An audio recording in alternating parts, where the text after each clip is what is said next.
Hello and welcome to Talking Points. I'm Dave Kelly, Director of Advanced Media Production at Cal State Long Beach.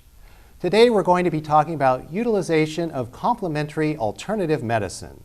I have two guests joining us today. The first guest is Dr. Marc de Dubovay. Dr. de Dubovay is a board-certified traditional naturopath, and he is also a doctor of chiropractic medicine. My second guest is Carol Beckerman. Carol is an award-winning communications professional with an extensive and diverse background in the healthcare arena. Welcome, Marc. Welcome, Carol, and thank you both for joining us on Talking Points. Thank you for having us.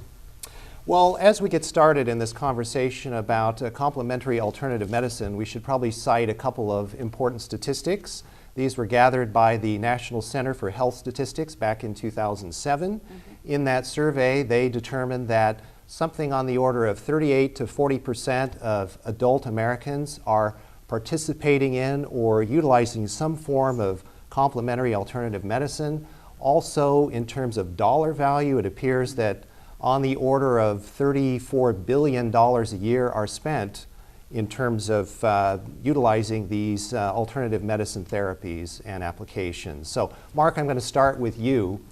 When we talk about complementary alternative medicine, what are some typical applications that we're actually talking about here? I mentioned chiropractic medicine already. People are very familiar with that. Right. What are some other ones, and why are we calling it complementary medicine? Well, other forms of complementary medicine might include acupuncture, massage, naturopathy that I practice as well, nutritionists, and a range of holistic healers in a variety of other areas, mind-body medicine, meditation, yoga. It's quite extensive, the list can be. We say complementary because it marries so well or adds so appropriately to traditional health care, in that it supports and completes healing of a broad range of conditions that people might experience, and promotes long-term health and wellness. So it's not in place of traditional conventional Western medicine, it's complementary to that. Yes, in some ways it completes a healthcare program. All right, and Carol, I want to turn to you now and ask you about another dimension of alternative medicine, and that deals with the psychological and spiritual aspect of health. Tell us about that. Well, Dr. de Dubovay mentioned briefly in his listing yoga, meditation. Those all speak to more of the mind-spirit component, which has an enormous effect on the body. So much more research is being completed now on meditation. There are long-term trials, even short-term trials, and the research is showing the vast effect that awareness, mindfulness, meditation all have on our body and how it can affect symptoms of disease. Well, let's follow up on the term mindfulness. What do we really mean by that? That's learning on how to learning about yourself and truly how to be aware of you. We go through our lives, we're so busy, and we don't think about, well, how do I feel? And so sometimes it's a surprise. We go to the doctor, we find out we have high blood pressure or something's wrong. But if we stay in touch with our body, if we take a moment out from thinking to tune in inwardly, we gain awareness, and in that sense it's mindfulness. And from 10 minutes a day to an hour a day, some people have different practices of what that means to them. But just taking some time out and becoming aware and listening within instead of listening without. And Marc, it appears that really what we're talking about is merging all of the things that we should be thinking about in terms of a complete health system or a complete way of living. I think in 3 or 4 decades ago, we referred to this as holistic medicine. And so I think that sounds like what we're talking about here, which is proactive, it's preventative, it's also involved with healing, it's involved with the meditation and mindfulness that Carol just mentioned. So that being the case, you brought in a quote from Thomas Edison that was quite appropriate, even though it was probably 100 years or so ago when he said this. What is that quote in reference to medicine of today? The quote attributed to him is that the doctor of the future will give no medicine but will interest his patients in the care of the human frame, diet, and the cause and prevention of disease. So what does that mean for the average person? For the average person, that means not only the holistic you mentioned, looking at everything involved. If you have a pain here, it could be related to a problem somewhere else, or just an outward sign or symptom of a deeper imbalance or issue. But it also speaks to looking more comprehensively at one's stresses and deficiencies and excesses and needs to find out what could be burdening or breaking down the body and what needs could be fulfilled or restored to help restore the body back to optimum health. And in that regard, you brought in a great chart that we need to look at right now, and yes, you've identified some of the stressors and depleters of health.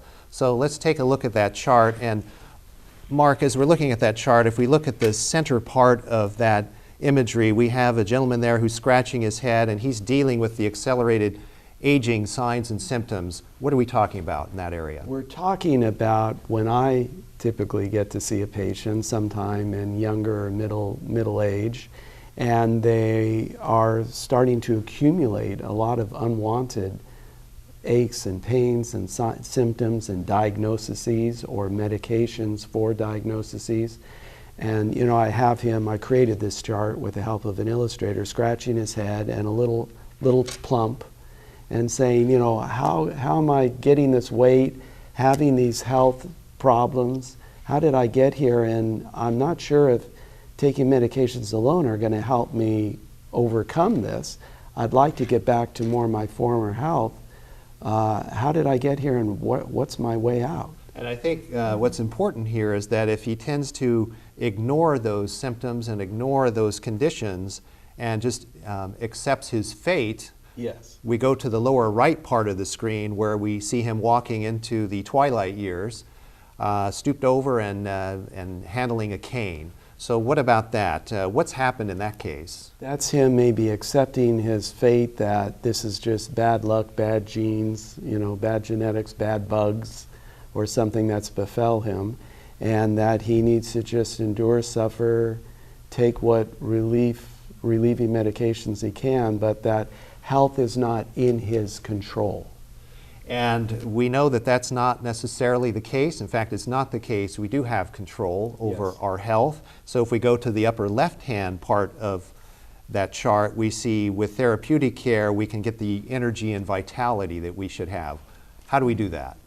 That is, you know, listening to your body, as Carol referenced, and trying to understand what stresses and overburdens we may be carrying around. Seeking the help of a holistic complementary practitioner, perhaps, who can examine and recommend therapies and treatments that would target or address the areas that are being overwhelmed or broken down, and being more proactive in taking charge of restoring back what's been missing and lightening the burden of depleters and stressors that are breaking down the body unnecessarily. And Carol, I want to turn to you now and talk about if we were to follow the advice of a holistic practitioner who suggests a better diet. So we accept the better diet. Exercise is a must. So we start exercising. We eat right. We exercise right. We avoid excessive intake of alcohol. We're not smoking.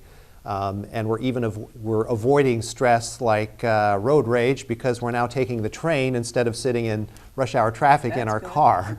We don't argue with our friends, family, and coworkers anymore because we know that's unproductive and negative. Mm-hmm. So if we're doing all of that, why do we need the meditation and mindfulness piece to complete the picture? Well, I think mindfulness and meditation allow you to take all of that, because that's all good stuff, and just kind of like help develop it even further by taking 10 minutes out where you can truly shut down your mind. There are 4 main levels of brain waves. We tend to live what's called beta. That's really high functioning. The mind is always firing. And by at least sitting back and relaxing, we can get down to alpha, which is the next stage down. That allows you to just truly relax, turn off, Like you were mentioning, taking the train and eliminating road rage, it turns off that fight and flight response in us by bringing ourselves down, by becoming aware, by allowing our mind to settle and just release all of our thoughts. That allows everything to recover. They've shown that 10 minutes a day can actually change the size of the amygdala, which is the area in the brain responding to fight or flight, can make it smaller. And it can increase the front part of your brain that it gives you the awareness, the ability to clearly think. So you're making physical changes by meditation that are helping signs of aging, reducing those signs of aging, and helping you live a more aware life even as you age. So it really is all about mind, body, and spirit, as you said. Absolutely. Yeah. And so, Mark, I want to cover this before we go to the break. In terms of medical insurance, we know that everyone in America today is required to have medical insurance. Yes. Does it cover these things that we're talking about? And if it doesn't, why should people invest in these treatments? Well, obviously, as the statistics you cited at the start of the show, people are investing in this. Insurance may cover limited aspects of complementary care. Some insurances cover chiropractic, acupuncture, and dietitians or nutritionists in certain cases. But it is limited, and I think auto insurance does not cover keeping your car running strong and tune-ups and keeping it looking and running well. It covers accidents and disasters, and that's what we need to think of health insurance, is it covers illness and injuries and disasters. But as far as health insurance, ensuring your health, that's something we would invest in ourselves, as people are who desire a greater quality of health or more solutions to restore their health back. Okay, one more real quick question, and we need to wrap this one up in 30 seconds or less. What about the legal liabilities that alternative medicine practitioners are subject to? Are they subject to the same kinds of legal liabilities as the traditional, conventional MDs? Licensed practitioners are, yes. Doctors of chiropractic are. Acupuncture in the state of California has the highest standards of acupuncture of all the 50 states. Naturopaths in California are licensed. So pretty much limited to those, I think. As we get out into other ranges, some massage therapists have some licensing and some insurance that can be there. But there is a bit of caveat emptor, and one needs to be interviewing and aware of the training and expertise, and should even check the reputation of the practitioner they're seeking help from. Just as you would with any doctor or any professional Absolutely. that you're working with. Even if you're working with an accountant, you should check out their credentials. Absolutely. All right, on that note, we're going to go to the break, and stay with us. When we come back after the break, we're going to talk about how complementary alternative medicine can offer some real options for some fairly typical medical conditions. Stay tuned.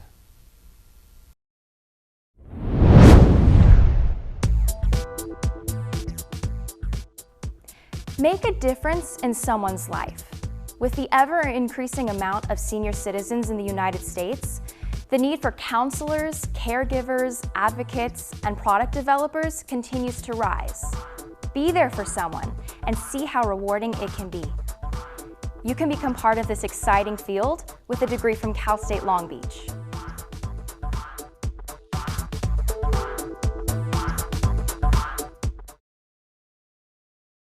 Hello and welcome back to Talking Points. I'm Dave Kelly, and my guests today are Dr. Mark de Dubovay and Carol Beckerman.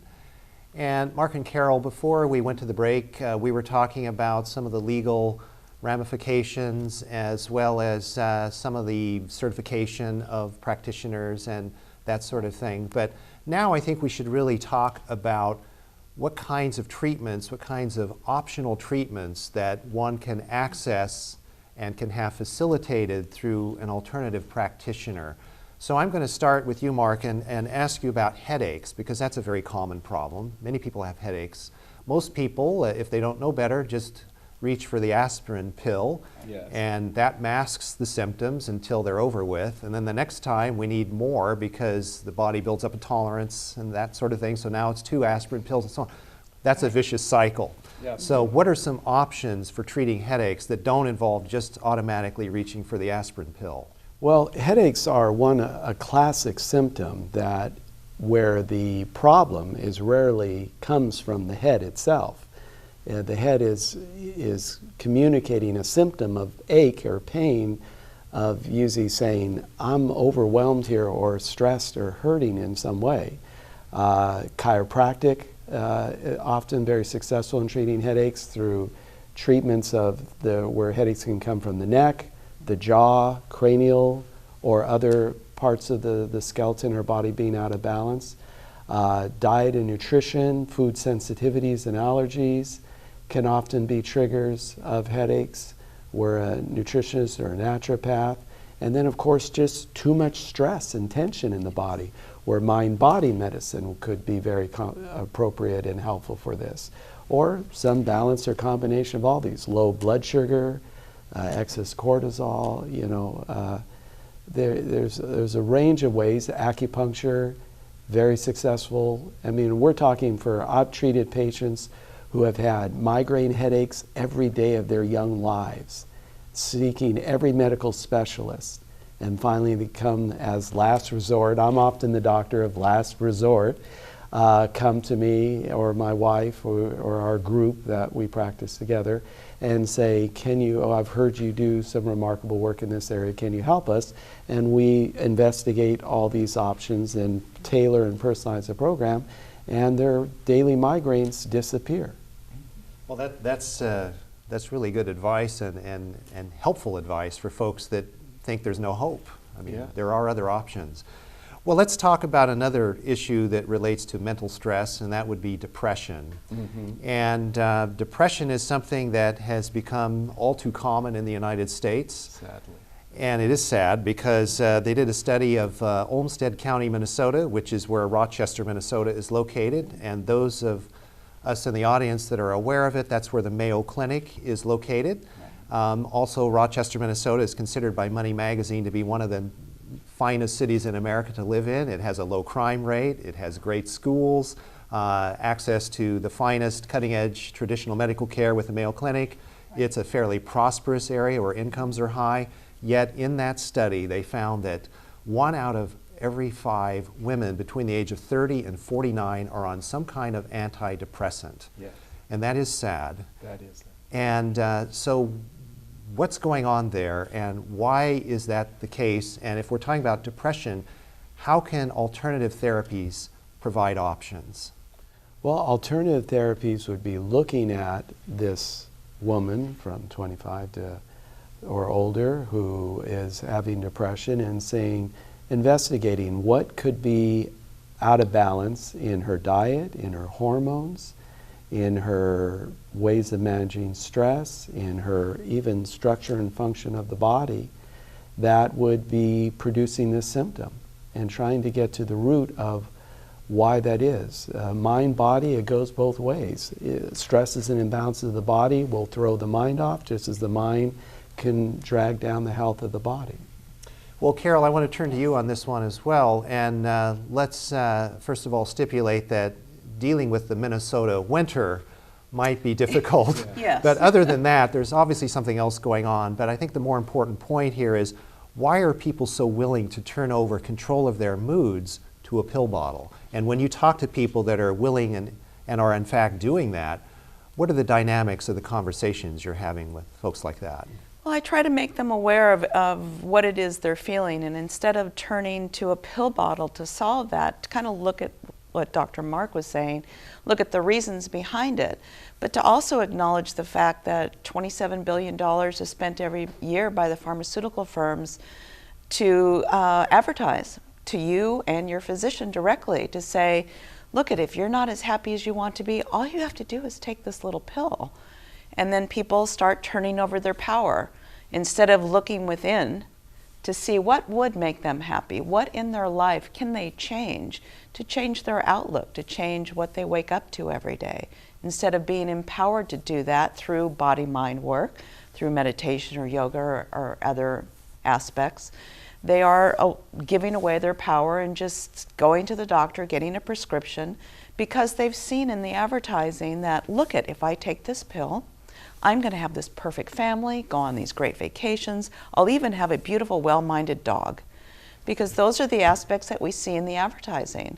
And it's hard to go up against trillions of dollars that bombard us every year with this perfect life. We're going to come back to Big Pharma here in a moment because nobody escapes scrutiny here on Talking Points. Oh, good. So, Mark, I'm going to go back to you and talk about another condition, which is indigestion, heartburn, and related acid reflux problems. That's a big area of concern. Big area. I think one of the largest categories of over-the-counter medications, people taking Tums and things of the like, and one of the largest class of pharmaceuticals.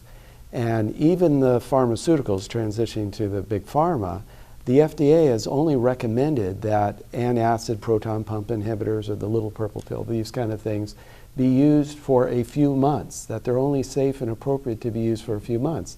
But sadly, I see so many patients come in who have the heartburn, the reflux, the indigestion, the GERD, and they are on these things for years because they're not offered or finding any alternative or solution to correct the problem. And I don't blame them for not wanting to suffer. That can be very distressing, those symptoms, but it is such a classic sign of just an imbalance in one's digestion, the functioning of one's digestion, and the approach one is taking to eating, diet, food combining, food sensitivities, which I find in most patients have but are not aware of, and traditional medicine often doesn't address that. But there are real issues that are easily understood and can be taken control by the patient that can help indigestion completely resolve, relieving the symptoms and improving the ability to digest and absorb food to keep one healthy and strong for a long life. It's also a matter of healthy aging and quality of life when all one's systems, mind, body, are working well as they should. And Carol, when we talk about diet and Yes. mindfulness in regard to Right. diet, I think that's really a critical point to make. I heard a nutritionist once saying that forget about the term diet. Eat what you like as long as it's healthy, and you know if it's healthy or not. Everybody Right. knows that. That's no secret. Right. But eat what you want and eat it in the quantity that's manageable, Right. but enjoy and savor the meal. And if you Yes. enjoy and savor the meal, you're not going to overeat. Is there something to that? Absolutely something to that. In mindfulness, I mean, some research just came out this year from Massachusetts General Hospital that showed the immense effect that being mindful, or meditating, but being mindful of what we're eating and taking time out to stop thought and just relax with ourselves has impacted many digestive diseases, including irritable bowel syndrome, which is a very serious digestive disorder. So if mindfulness and meditation can affect that, then what Dr. Mark said, learning about food sensitivities, I think that we can be empowered to take over our digestion and help improve it so we can maximize what we eat. Very good. And Mark, one more condition we want to talk about is arthritis. Yes. There are many forms of arthritis, but oftentimes we're talking about an autoimmune disorder. What can we do for folks that have arthritis to make their lifestyles better and more healthy? Well, the most common form of arthritis is osteoarthritis, which is wear and tear breakdown. And a lot of people mistakenly believe that they have arthritis in one knee or hip or part because they're 50 or 60. Their doctor may even tell them, well, you know, you're getting older. But then if they reflect on the other knee or hip that is not hurting them and the x-rays show is in perfectly good shape, that wouldn't account for the age factor because they've got a perfectly healthy knee that's the same age. So something is wearing on their body excessively. This is where attentive, chiropractic balancing of the body, or a podiatrist, or looking at the support of the feet from the ground up for the knees, the hip, and the back. And arthritis of the spine is very common, and flexibility, exercise, chiropractic care, yoga, many of these things can help preserve and prevent the development or the progression, or help reverse a lot of the stiffness and pain and symptoms of arthritis. And then autoimmune diseases are a little more complicated and go a little deeper into understanding what is stressing the immune system, which is often related to the diet and the digestion issues, food sensitivities, toxicity, chemical stressors, and a whole host of things that is very well treated and well documented to be cared for by a chiropractic, acupuncture, naturopathy, alternative medicine. I also specialize in cold laser, and cold laser therapy has been found to be, I've had just remarkable results with patients who have been told bone-on-bone arthritis, total joint replacement's their only option. And using the cold laser and some of the other things I mentioned, they're throwing away their cane, they're pain-free, they're walking up and down stairs without limitations, and get their quality of life back, which is about staying mobile, which is about staying young. Once we get the arthritis that starts shutting us down and we can't move as much, then we don't exercise, we get weaker, and that gets us older. So it's about keeping everything working so we can keep moving, enjoying life, and staying young and healthy. And we just have under a minute left now, so Carol, I'm going to give you a chance to address the Big Pharma topic that we talked about. I know you've had a lot of dealings with Big Pharma in your career, and what's the bottom line with Big Pharma, and where's the consumer beware flag in this? Well, the consumer beware is that we cannot turn on the TV, we cannot even go online without seeing ad after ad after ad that's asking us, do you want to feel better? Do you want to get rid of that ache and pain? Do you want to breathe better? Every single ailment that we can possibly have, we're bombarded with messages that we can't live a healthy life without taking this pill or inhaler or putting on a patch. And we just have to step back from that and realize that we're only one of 2 countries on this planet that receives that kind of advertising. It goes to the fact that why our healthcare is so expensive. It goes to the fact that we're big consumers of medication. And it goes to the fact that in a recent survey of 11 industrial countries, we are the least healthy, but we spend the most. So obviously, we're taking advantage of what Big Pharma has, but we're not necessarily any healthier. And Mark, I'm going to give you the last word. You've got about 15 seconds. How can we start winning that battle toward good health? By taking control, listening to your body, being proactive, and saying, there's got to be a reason why I don't feel as well as I should. And I'm going to find that answer by consulting with a qualified holistic practitioner of some sort, and just taking more health responsibility for my choices. Because ultimately, your health is your choice. And on that note, we're going to end the program. I want to thank both of you for being here today. Thank you. Thank you. You're welcome. And thank you for joining us on this edition of Talking Points. Join us again soon for the next episode. Until then, I'm Dave Kelly. Have a nice day.